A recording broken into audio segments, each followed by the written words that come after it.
How can we worship time? Time. In the yogic sciences and Indian culture being a consequence of yogic sciences or a watered-down version which common people follow, we've always seen Kala as the ultimate manifestation or the fundamental manifestation. The word Kala represents two things, time and darkness. Darkness means there is nothing, it is empty. So emptiness and time are referred to by the same word because emptiness means space. Space exists only because there is time. It is possible to move from point A to point B, not because there is space, but because there is time. If there was no time, if there was no such thing as now and then, you could not move from here and there. There would not be here and there. Generally, logically, people understand because there is space, it takes time.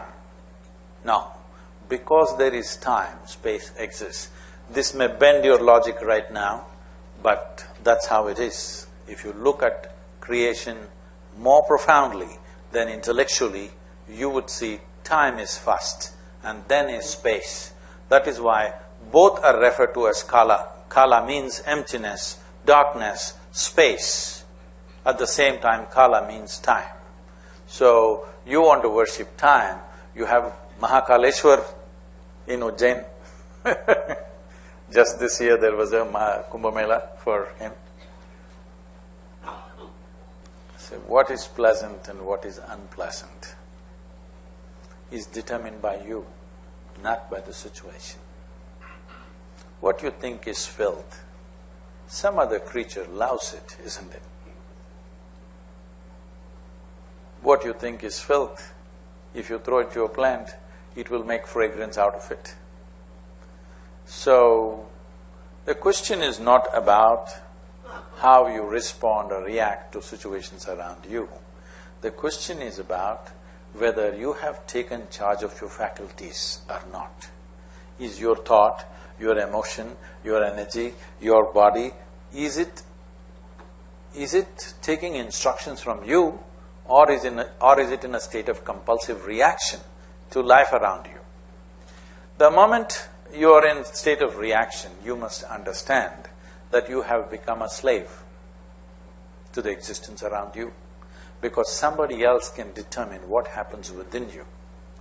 If somebody determines what happens around you, that is called slavery. But if somebody can determine what happens within you, somebody can make you happy, somebody can make you unhappy, somebody can make you miserable, somebody can make you joyful, this means you are a super slave.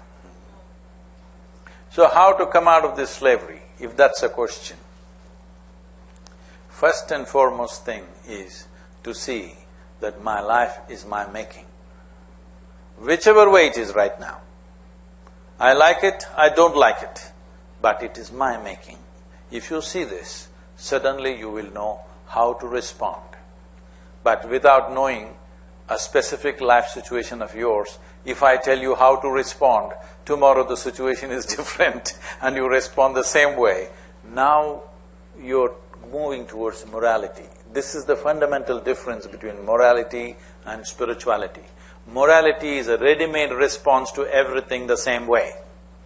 Spirituality means you become an active intelligence and respond as each situation deserves. How you acted in a given situation yesterday may not be relevant today. But if you take to committed response like this, that if this happens, this is what I will do not fix this, because you are choosing to freeze your intelligence and operate in an automatic mode. This is not the way a human being should exist, because everything that you can do, every creature in the world is doing. I'm saying, what you can do, an earthworm, a grasshopper, a bird and a dog are doing the same things.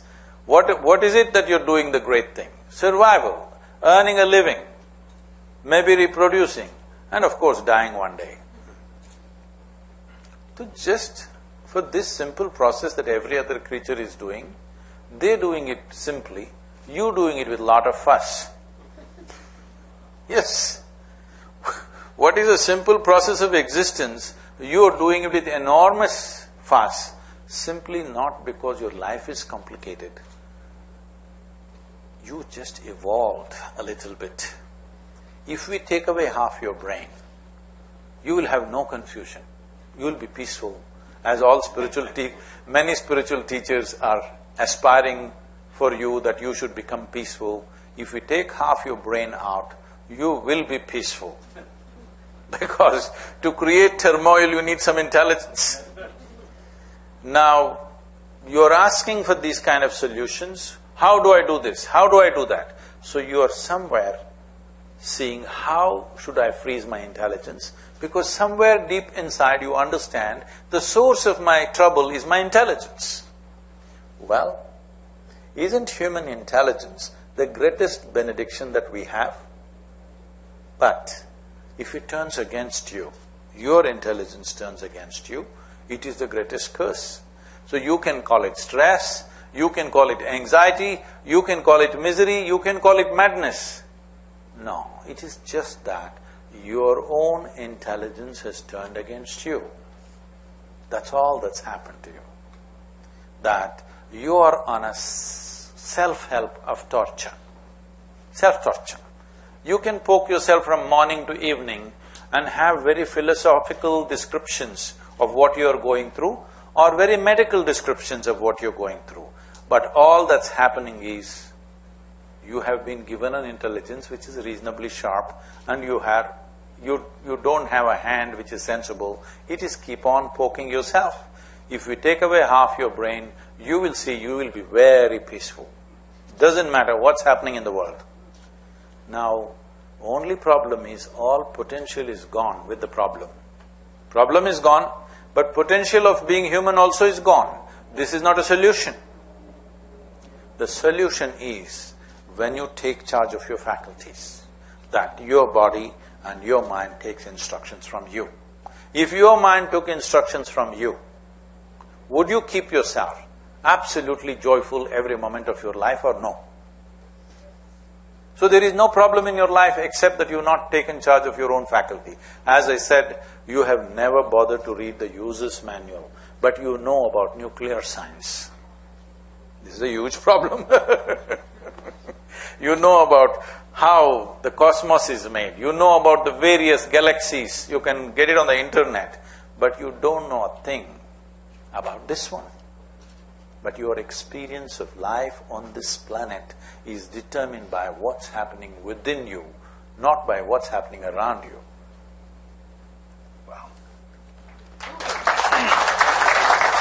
Okay, question from Dr. Naveen. Guruji, good evening. Just one compliment, today is the Engineering Day, so congratulations all the engineers in the world. You are wonderful engineers, you are connecting the world, you are transforming the world, you are bridging the universe together. There are 7 wonders in the world, for me, you are the 8th wonder. Thank you so much. Two questions. People are always worried about doing right thing. Why they are not worried about doing things the right way? And the second question, what happened to our land, India? Why all the goddesses, all the saints and sadhus and sadhvis from ages, why they are born in India? We have produced maximum number of gods. We have produced maximum number of devis. If you think about every town, every district, every place, there are some god or goddesses. What happened to our land? Why anywhere else in the world, there are not so many gods or sadhus or sadhvis? So, today is Engineers' Day, as you said. So we're talking inner engineering.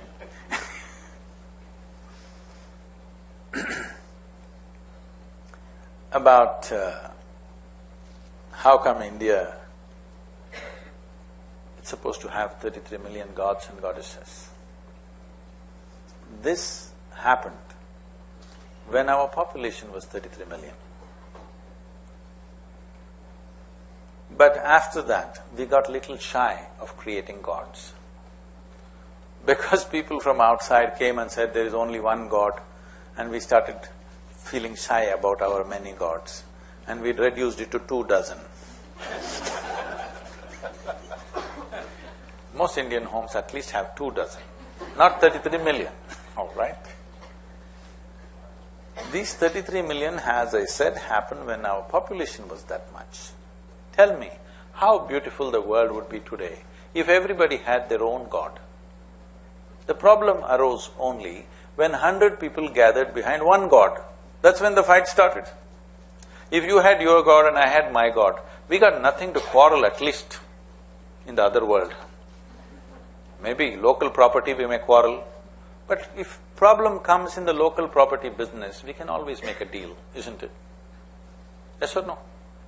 But when we start fighting about our God, there is no end, there is no closure to it, because you can't stop, you're willing to die. But if you had your God, I had my God,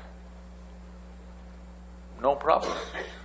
And if you have a child, we'll create another God for him. If you have a grandchild, we'll create another God for him. There would be no fight, isn't it? Above all, this came up because India is a godless culture. When I say godless culture, there is no sense of the God in India. All the gods that you worship, whether you're Rama, Krishna, Shiva, whatever, these are all people who walked the geography of that land. We saw them as exalted beings. In their lifetimes, they lived in such a way that they inspired a whole generation to such a point that we call them devas. A deva did not mean a god. There was no word called God in India, okay? This is an imported word. Today we are using it. Otherwise, there never was a word called God in any of the Indian languages. We said devas and devatas. It's very appropriate that in India today, they call Sachin Tendulkar as the cricketing god. It's very in sync with our culture, because somebody became an extraordinary achievement, almost superhuman kind of achievement. Now we say he's a deva, he's a cricketing god, because nobody ever played cricket like him. Like this, in every sphere of life, we had gods. Whoever rose beyond what is considered normal, we said, he needs to be bowed down to, he needs to be emulated in the society. Not one god who is up there that you never saw, but many gods who are here who rose above what is considered as normal. Let me tell you where this comes from. For example, Rama is one of the most popular deities. If you look at Rama's life, this is going to make me unpopular again, because I had a huge reaction in Texas when I spoke something like this, because they don't listen. First, when the first word is said, already they're reacting. So please don't react, just wait, listen to me. If you look at Rama's life, it is a series of failures, okay? His entire life.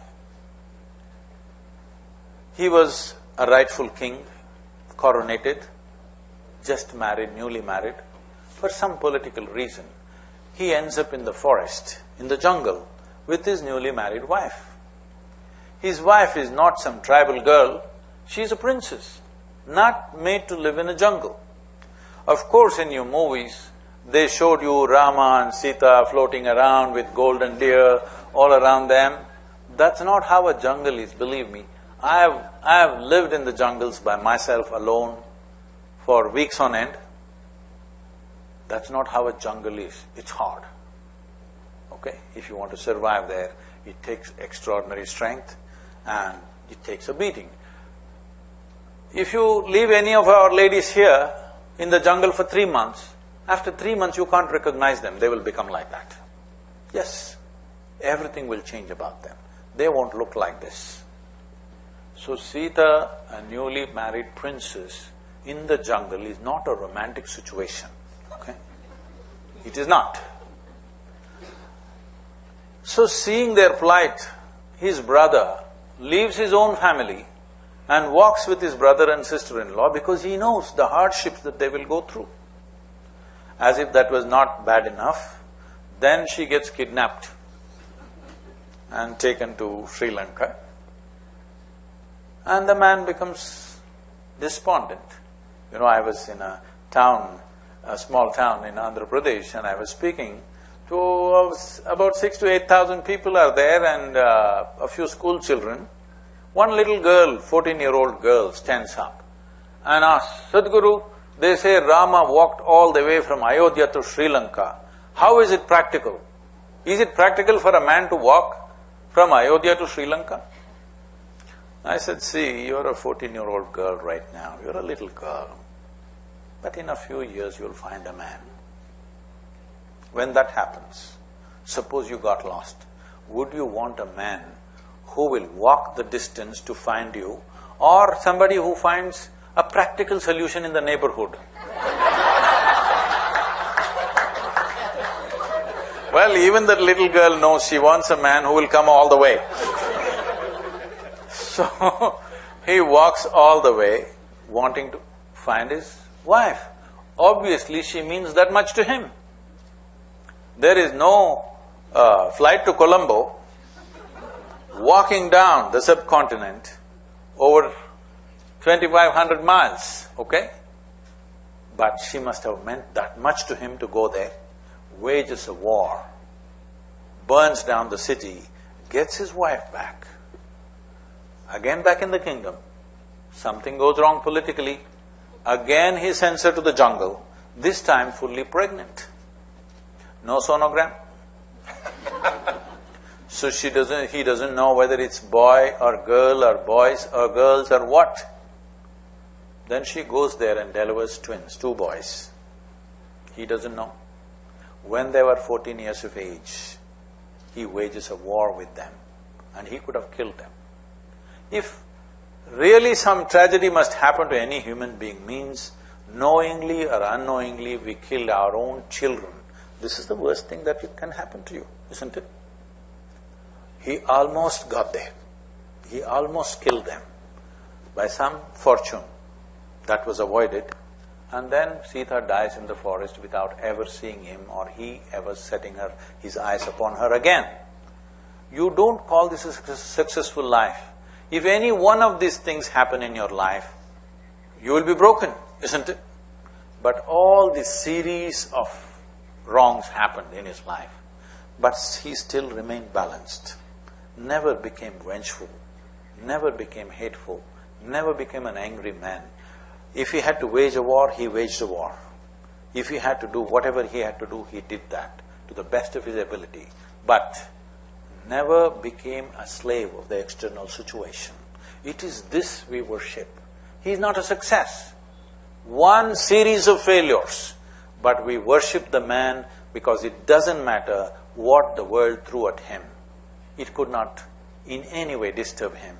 He went about doing what he has to do to the best of his ability. It is this we worship as godliness, not being superhuman. A saint means somebody who has achieved a certain pleasantness of being. This is why the culture, any saint comes into the town, everybody goes to seek blessings. We don't know who he is, we don't know what he can do, what he cannot do, but he has achieved a certain pleasantness of being. So all he can do is bless. So, blessing means little lubrication to your life, because the more disaligned you are, more lubrication you need. If you're very well aligned, with minimal lubrication, you will go. See, if your car engine is well aligned, it doesn't burn oil. If it is little misaligned, it burns oil. You will need a lot of lubrication. So, people knowing that they have not worked upon themselves, they'll always seek blessings. as much as possible. They want to be blessed as much as possible, so that even with misaligned system, misaligned life, still with lubrication you can move on. So you go to a sage because you're seeking wisdom about something, maybe about your insurance claim.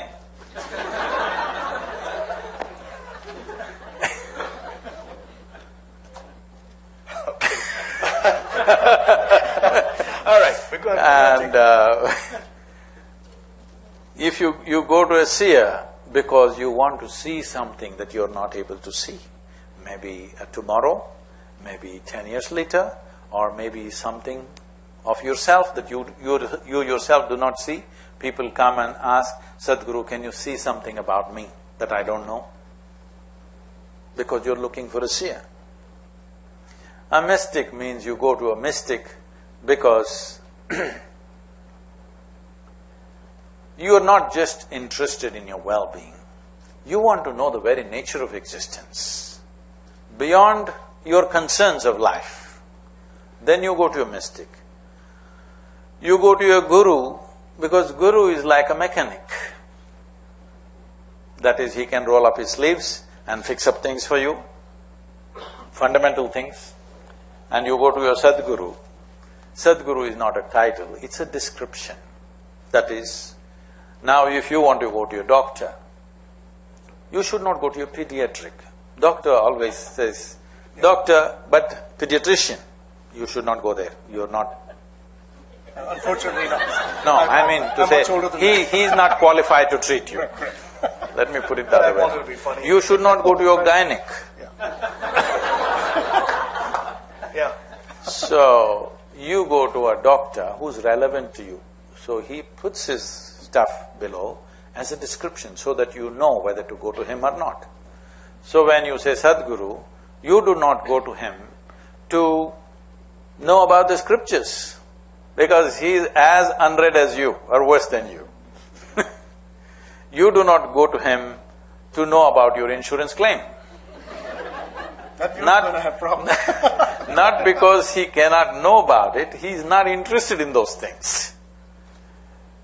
He prefers that you don't have insurance, that you have sense. You live your life right, rather than do it wrong and then claim.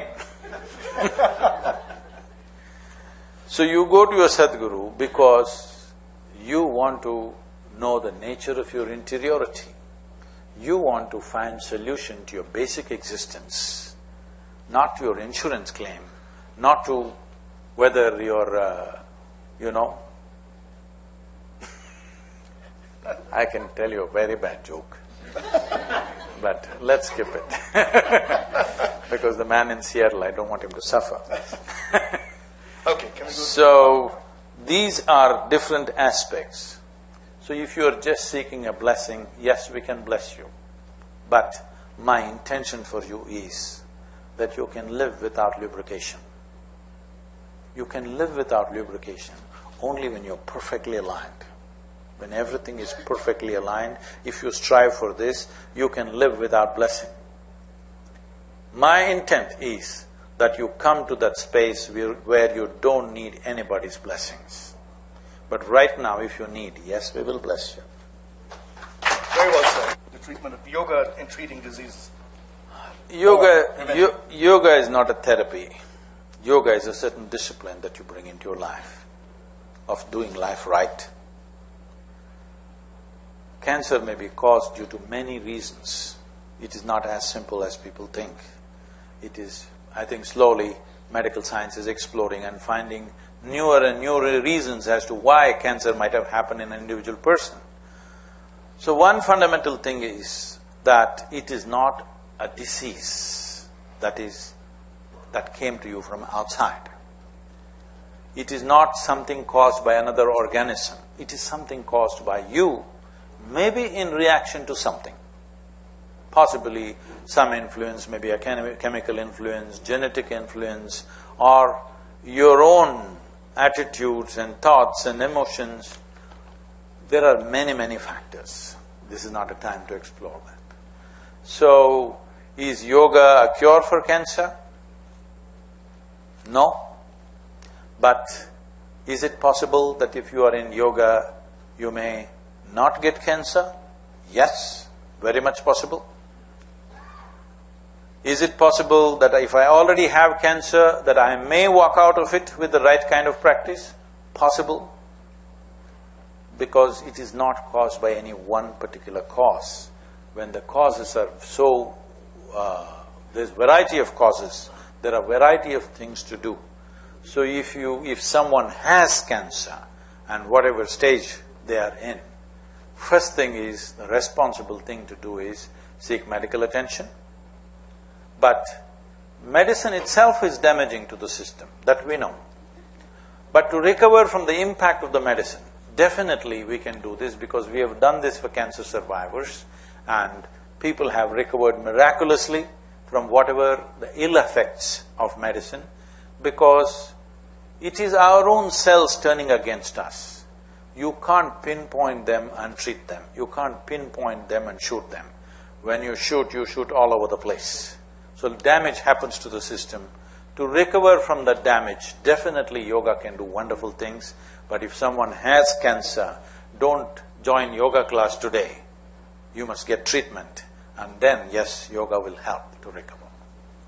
Thank you. Let's come to the audience now. Okay, let's take one question here first, and then we'll come to you, sir. Thank you, Rohit. Yeah. Thank you, Rohit. Hari Om Sadhguruji. I have a question for on violence. There's so much of violence all around us in the world. Is it part of a grand cosmic Please don't design? share your domestic situations here. No, no. Fortunately, no, Sadhguruji. Is it part of a grand cosmic design, or is it something that we humans can do to minimize? Thank you.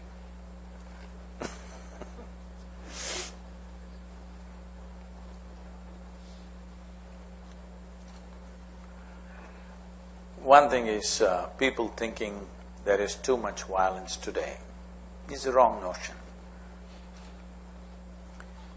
In many ways, the world is seeing much less violence today than in the past. Big aberrations like world wars have happened. But beyond that, if you look, in the ancient past, in any culture, the volume of violence that was happening on a daily basis was much, much higher on a day-to-day basis for almost every human being compared to what it is today. Most of you are never in the threat of day-to-day violence unless you are in certain parts of the world. But today it feels like there is too much violence, thanks to TV. Not us. We're pretty innocent. Because, see, 1,000 years ago, you are here in New Jersey, somewhere, let's say in the next state, in Pennsylvania, if 100 people got killed today, you could be sitting here enjoying the full moon. Everything peaceful, perfect.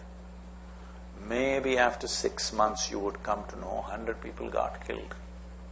By then the entire impact would be gone. 6 months ago or a year ago it happened.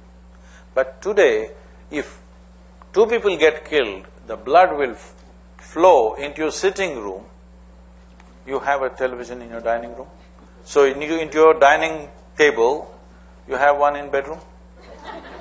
Usually people have. Into your bedroom, and people have a little TV in their bathroom. I'm saying blood will flow all over, wherever you go. And you look into your phone, blood will flow, ooze at you right there. So, even the 2 people getting killed becomes like a mega thing in your mind because you witness it like never before. You would have never witnessed this violence as you're witnessing today, even 25 years ago, isn't it? So, it is coming into your home, which is a good thing, because now you're understanding this should not happen. If it happened somewhere, it never came to your notice, who cares whether it happens or not? Now there is more concern about the little violence that happens. We should be concerned. Can it be fixed, or is it a cosmic design? Come on. All the nonsense that we do, you can't throw it at the cosmos. There is gravity on the planet. Whatever you throw up will land on you. It's a good thing. So don't throw it up. If you and me behave sensibly, in our transactions there will be no violence, isn't it? Yes or no? Otherwise, every human transaction, whether it is in the marketplace or between nations or in the marriage, every transaction there is a possibility of violence, yes or no? Every transaction, if you don't conduct it sensibly. So, if we bring world to a better level of sense, you can definitely bring down violence considerably. Right now, they are not just fighting. See, there are many ways in which people come to violence. One thing is, there is only one phone, but both of us want it. We may fight on this. Or you look different, I look different, so we simply fight, not knowing why we fight. You may be black, brown, blue, yellow, something. I may be something else. So just because you look different, we fight. Not knowing why we fight. Just that you look different, so we fight. Because somewhere inside it's been instilled in us that this is an old tribal mentality where somebody who doesn't look like you must be your enemy, must be a threat. So we kill for this. Another thing is, people have a higher cause. First thing, both of us want the same telephone. We can arrive at a deal. You use it for 5 minutes, I'll use it for 5 minutes. You use it this day, I will use it the other day. Some arrangement we can make. If the fight is about things that are around us, we will fight for some time, then we'll come to our senses. It's not worth continuing, let's make a deal. If the fight is ethnic, that you look different, I look different, it can continue for a long time, but somewhere we'll come to some kind of settlement. But if you're fighting for a higher cause, for which you're willing to die, now very difficult to stop this fight, because you want to die, you don't want to live. If you want to live, then there are deals to make. But if you want to die, no deal to make. But unfortunately, you want to die, but you want me for company. That is the only problem.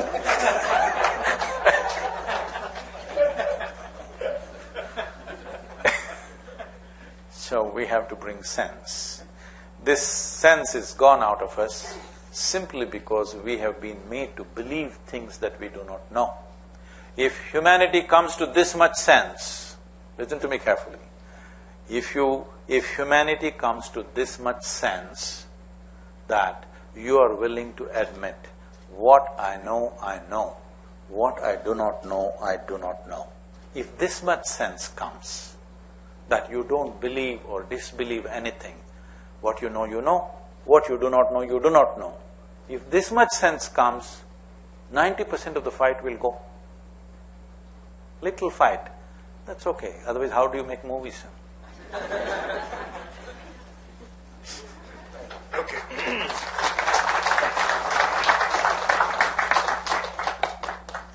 Okay, go ahead. You're live on TV Asia. Where are you calling from? Hi, I'm calling from Ottawa. Ottawa, Canada. Go ahead. Yeah, your question for Sadhguru? Oh my God! Hi, Sadhguru. Hello. I love you a lot. So my question is, so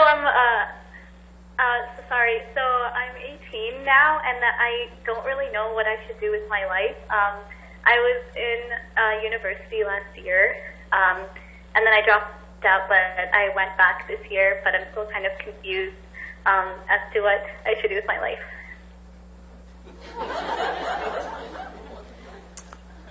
Thank you for the call. Hello? Yes, thank you for the call. He's going to answer now. Oh. What's her name, please? What is your name? Blossom. How do you spell that? BLOSSOM. Oh, blossom. Blossom. Oh, time to Yes. blossom. That's all you need to do with life. Just you have to blossom into a full-fledged life. Because the only purpose of life is every life, whether it is a worm, insect, bird or tree, the only aspiration is to become a full-fledged life. An earthworm is trying to become a full-fledged earthworm, a grasshopper is trying to be a full-fledged grasshopper, a mango tree is trying to be a full-fledged mango tree. A human being, knowingly or unknowingly, is aspiring to become a full-fledged human being. But our problem is, we know what is a full-fledged earthworm, we know what is a full-fledged grasshopper, what is a full-fledged mango tree, but we do not know what is a full-fledged human being.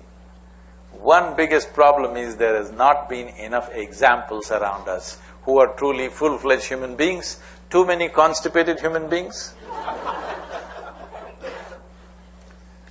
I'm saying constipated in consciousness.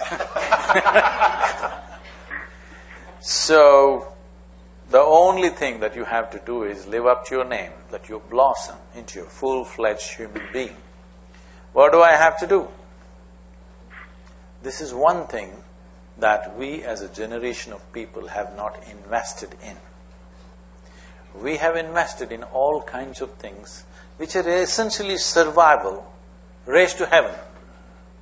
Simply survival, more complicated survival, but we have not invested in how to enhance a human being to their fullest possibility of who they are. There is no investment like this. Our schools, our education systems are not focused towards the blossoming of the human being.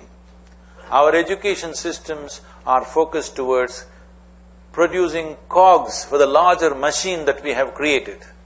You must understand, when we talk about schooling, we are talking about how to sacrifice our children for the larger machine that we have built. This is a tragic way of conducting humanity. We are still in survival mode, when survival is not even a big problem for us today with the technological development and many things that have happened. Survival has never been better organized than today, isn't it? Yes? Yep. Never ever been this organized. But still we are in survival mode. How to make a living is the biggest thing. How to make a living, unfortunately, is ruling human consciousness. Till you change this, you will not blossom. Because when you're in survival mode, blossoming is not even the intent. Survival mode is just about surviving. It is time we shift humanity. An 18-year-old girl should not be wondering, how will I earn my living? If you blossom, if you truly blossom, world will take care of you. Earning a living is not even a problem with this big a brain. When an earthworm knows how to earn its living, with 1/1,000,000th of your brain, with such a large brain, you must know how to earn a living. Only problem is, you don't want to just survive, you want to survive like somebody else. That is a problem. If you survive like that somebody that you're thinking of right now, you will see in 3 days you will want to survive like somebody else. Now this is an endless trap. Survival means, I have eaten what is needed for my nourishment. Survival is done. Rest is all, accessories to life. How much accessories should you have? How much you need to make yourself effective in the world? That's how much accessories you must have. Yes?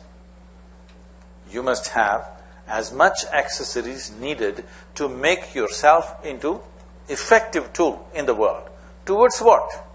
If the purpose of life and every life is longing to grow and expand and blossom, that is what needs to happen. In the world, technologies, external technologies have hit the ceiling.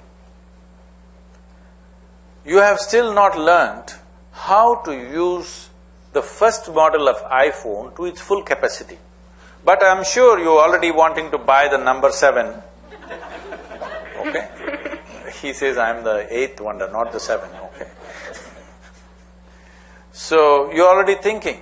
I'm saying, but have you explored how to use this to its fullest capacity? Have you explored what is this capable of? If every gadget that's on the planet about which you're so enamored, like the phone or the computer or whatever, all those gadgets came out of this gadget. This is the gadget, isn't it? This must be explored. And we must set the world into this mode. The next generation of people should not be thinking about how to earn a living. That should not be a concern at all. The next generation of people should be looking at how every human being on the planet should become a full-fledged human being, can truly blossom, not just by name, but truly blossom, because only then you will have a beautiful world. Or in other words, right now, the most important thing that needs to be done with human beings is that you have to enhance them to a larger possibility than what they are right now. Right now, they are still in survival mode, like the caveman was in survival mode. They're still in the same mode, same fears, same insecurities, same anger, same struggles within themselves and outside of themselves. It's time to change this. If this has to change, you have to become an enhanced human being. You have to blossom.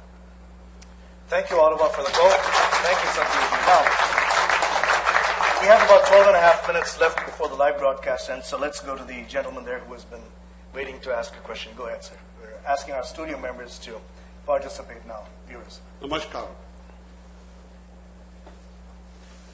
India has been considered a land of religious people.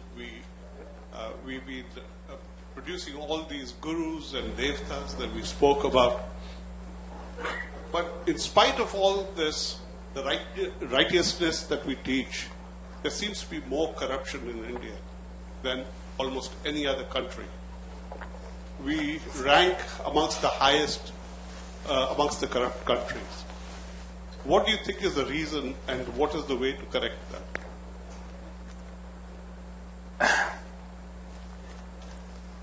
Anyway, India is not a land of religious people, because you must understand this. Being religious means that you believe something. India has never been a land of believers. India has always been a land of seekers, seekers of truth, seekers of freedom and liberation, never believers. Even when the believed God himself had come, even then they only asked questions. The legend says God landed in India 9 times, but he could not give a single commandment, because people ask questions and questions. So they have never been a land of believers. If you are not a believer, you cannot be called religious, but they are land of seekers. A seeker means someone who has realized that he does not know. Nobody knows, but to know that you do not know is a big step. The difference between ignorance and super-ignorance is one knows that he is ignorant, another does not know that he is ignorant. That's when ignorance truly becomes damaging. Having said that, why corruption? People always ask me this question, Sadhguru, so many sages here, such a galaxy of spiritual traditions, why poverty, why this problem? Let me tell you, where we are in southern India, where our yoga center is, 12 kilometers away there is one police station. Today they're little better equipped in the last 1 year or 1.5 years. Otherwise, there used to be about 11 to 12 policemen, constables, and 1 ASI or a sub-inspector, assistant sub-inspector. In this, always 3 people will be on leave. In that, 2 are for night duty. That means about 6 to 7 policemen. There is no vehicle, there is just one black telephone, there may be bicycles. If you tell him something happened, he will ask, should I really come? From there only he will tell you how to deal with the situation. Or in other words, there is really no active law enforcement, but there is no crime. Nobody kills each other. People live in abject poverty. If you enter their home, it's a single-room home, not a piece of furniture, all they have is probably 2-3 pairs of clothes. But they never… And people are coming to the yoga center in all kinds of cars, from Bentley to Mercedes to everything is driving. They never thought, why are these people driving this car? Why can't I grab it from him? Which they could, if they want. They never thought of doing that. That's being spiritual. I'm telling you, you take away…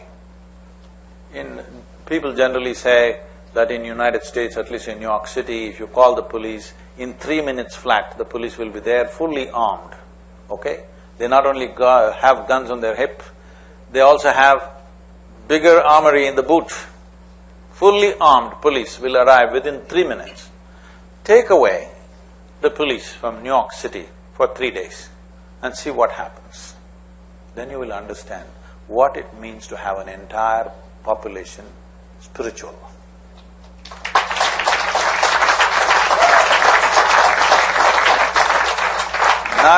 Not because of enforcement. There is no enforcement of any kind.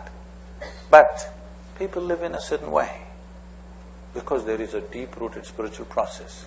If you kept any other population in the world as deprived as the Indian population is, when your children are malnourished and you know they have not eaten what they should eat to go to school, when you know your pregnant wife is not eating what she should eat to produce a healthy child, when you know if you go to the farm, you have not eaten what you have to do to effectively work there and still not take what belongs to your neighbor, that is spiritual process. My question is, what happens after death? Okay, Oh, thank you. some things you know best only by experience.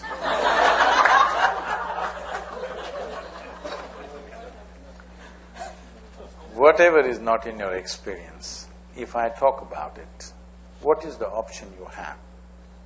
You can believe what I say, or you can disbelieve what I say.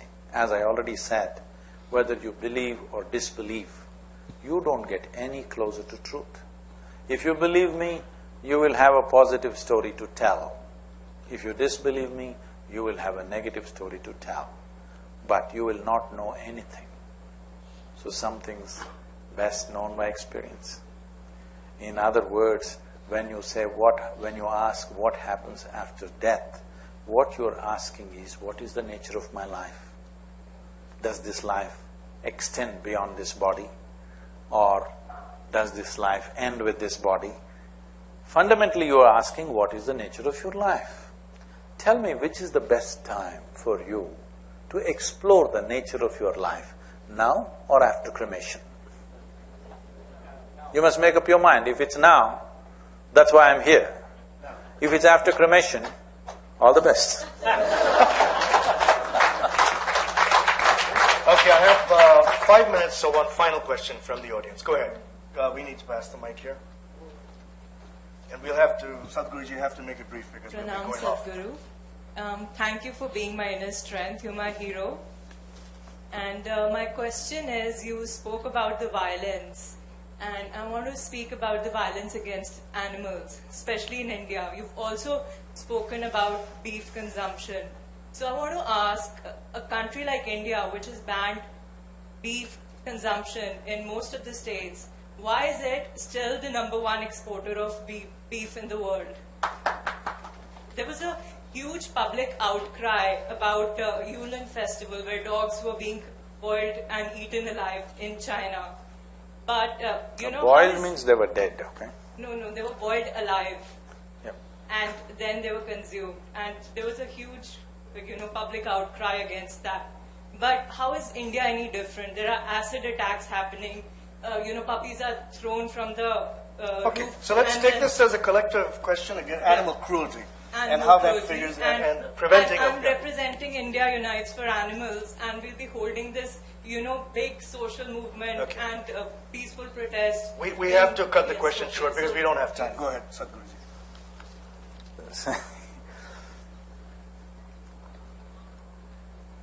See, because of social media and because everybody has a camera in their hand right now,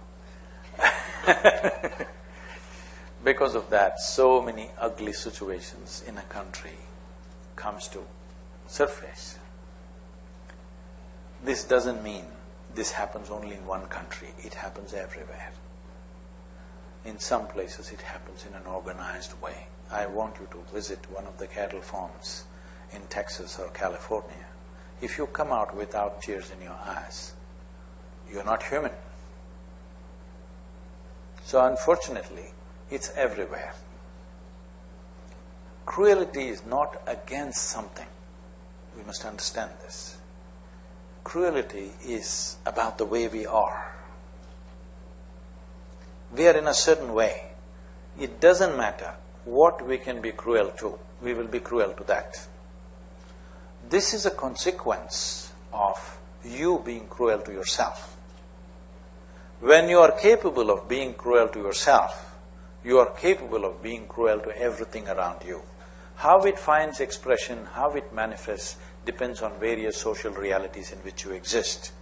But fundamentally, cruelty to yourself means you know how to cause stress to yourself from morning to evening. You are a very cruel person.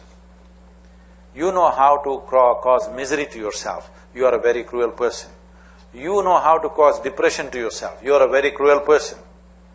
I want you to understand this because being cruel to myself is being cruel to the most defenseless life on the planet is this one, isn't it?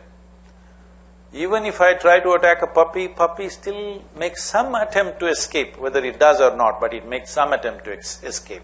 When I start poking myself, this is a totally, absolutely defenseless life. So from this it starts. If you want to take away cruelty on the planet, you running campaigns against this and that will not take it away, it will just take more devious forms.